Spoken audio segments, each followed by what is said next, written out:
Pengadilan Negeri Jakarta Selatan menggelar sidang perdana pra-peradilan yang diajukan mantan Menteri Perdagangan Thomas Lembong atau Tom Lembong.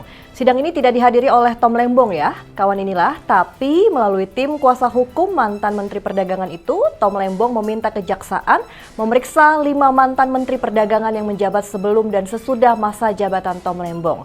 Permintaan itu disampaikan terkait penetapan tersangka dan penahanan Tom Lembong atas dugaan kasus impor gula di Kementerian Perdagangan periode 2015-2023. Lima mantan menteri yang diminta untuk diperiksa adalah Rahmat Gobel yang menjabat pada 2014-2015, Enggar Tiastolukita menjabat pada 2016 hingga 2019, Agus Suparmanto menjabat pada 2019 hingga 2020, kemudian Muhammad Lutfi yang menjabat pada 2020 hingga 2022, dan Zulkifli Hasan yang menjabat sebagai Mendak pada 2022 hingga 2024. Tim kuasa hukum pun berharap pemeriksaan terhadap mereka dapat memberikan kejelasan dalam kasus yang tengah bergulir.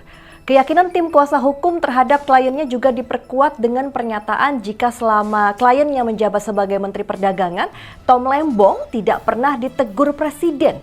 Ini bisa dimaknai jika tindakan Tom Lembong sebagai Menteri Perdagangan saat mengeluarkan kebijakan importasi gula telah diafirmasi oleh Presiden sehingga sudah menjadi tanggung jawab Presiden dalam setiap keputusan. Tindakan pemohon sebagai Menteri Perdagangan telah diafirmasi oleh Presiden selaku Kepala Negara dan merupakan pimpinan pemohon. Oleh karenanya telah beralih sepenuhnya menjadi tanggung jawab Presiden. Makin panas ya kasus ini. Publik pun masih terbelah. Kasus Tom Lembong adalah pidana murni atau sekedar politisasi? Coba kita tanya ke warganet yang masih memantau perkembangan kasus ini. Yang pertama begini nih katanya. Memang Tom Lembong buktinya cukup. Bukannya aliran dananya masih belum ketemu ya? Ini nih yang katanya sedang dicari-cari walaupun dikatakan Kejagung sudah ada 2 bukti permulaan tapi sampai sidang pra-peradilan belum dirilis juga itu. Yuk bisa yuk, kalau memang ada bukti segera umumkan dong Pak. Tunggu apa lagi sih Pak? Selanjutnya ada lagi yang komen nih kawan inilah. Berarti masih ada kemungkinan untuk menyelidiki pemberi persetujuan impor gula ya? Dan ini ada juga yang komen lagi. Apapun alasannya, untuk hukum yang berkeadilan, mantan-mantan menteri sebelumnya juga diperiksa agar menunjukkan jika hukum tidak tebang pilih. Memang ya, kalau netizen sudah bersabda ini nggak ada lawan memang ya. Sementara itu, terkait permintaan kuasa hukum Tom Lembong untuk memeriksa mantan Mendak sebelumnya direspon oleh Kejaksaan Agung. Menurut jaksa dari Kejaksaan Agung Teguh A, pemeriksaan terhadap 5 mantan Menteri Perdagangan lainnya itu tidak ada kaitannya dengan penetapan Tom sebagai tersangka. Meski begitu, Kejagung tetap membuka kemungkinan memeriksa mantan Mendak lain bila ada cukup bukti.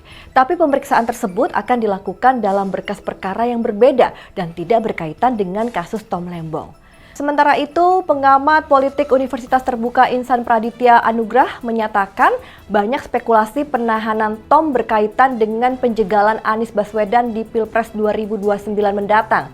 Untuk itu, diperlukan peran Presiden Prabowo untuk memastikan penegakan hukum dapat berjalan dengan benar dan tidak diintervensi oleh kepentingan-kepentingan politik tertentu. Sementara pakar hukum pidana Universitas Indonesia, Khairul Huda, juga turut merespon kasus dugaan korupsi yang menyeret nama mantan Menteri Perdagangan Tom Lembong. Menurut Huda, penetapan Tom Lembong sebagai tersangka sangat prematur karena dasar hukum untuk menetapkan tersangka tidak kuat atau belum ada bukti kerugian negara yang jelas dan terverifikasi. Jadi kawan inilah bagaimana nih menilai perjalanan kasus ini? Dan sembari menunggu proses hukumnya berjalan, mungkin ada yang mau menebak endingnya akan seperti apa? Boleh banget ya, silahkan komen di kolom komentar ya. Saya Rusulan dari pamit, jangan lupa juga untuk like, komen, share, dan nyalakan notifikasinya untuk mendapatkan informasi seru dan menarik di inilah.com. Wassalamualaikum warahmatullahi wabarakatuh.